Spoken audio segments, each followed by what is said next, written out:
And we're taking a closer look at hate crime laws in Florida and Georgia. News4JAX reporter Janice Harris is joining us live. Janice, we hear a lot about hate crimes on the federal level, but there are these state laws too.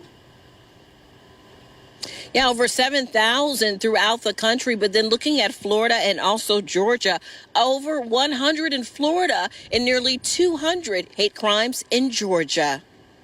Families are planning the funerals for 10 people shot to death at a grocery store in Buffalo, New York, in what investigators are calling a racially motivated act.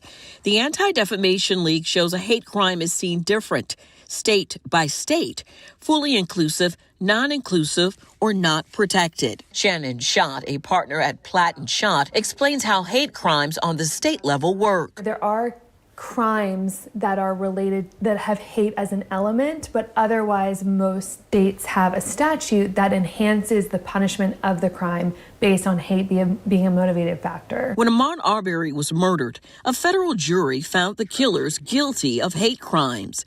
There was a law on the federal level, but not on the state level. Since his death, there is a hate crime law in the state. It covers in Georgia race, religion, ethnicity, sexual orientation, disability, and gender. They are protected, but gender identity is not.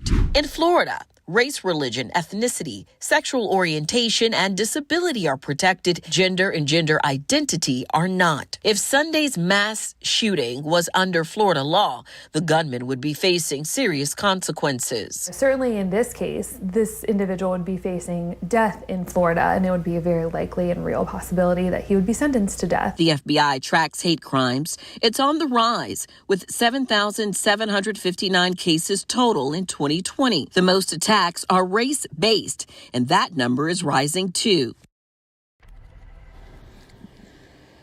And also, there has been a lot of discussion about mental health and hate crimes. And when I spoke to Schott, who is an attorney, this is what she had to tell me. She said, in part, racism and hate are not mental health illnesses that would predicate in any insanity defense. He is a hateful person, and hate is not a mental illness. So that is certainly not something that he can rely on unless there is actual mental illness. She went on to say, what's unfortunate is to see a narrative of mental illness when we should be focused on the fact that this was a hate-motivated crime.